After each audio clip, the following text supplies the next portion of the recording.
So hello guys, today magbubulis na kita. So tapos na kita magsabon, ayan. Paso yun ang good morning guys, ayan baso.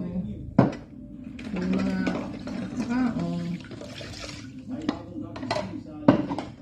Ayan. And then, tawagin niya pa dito. Tawagin naman din yung rate. Ayan, mga balunan. Mga balunan. Oh. Ayan. Tapos, karaha.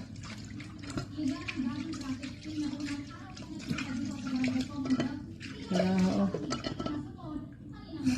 Ito. And then, mga pinggan.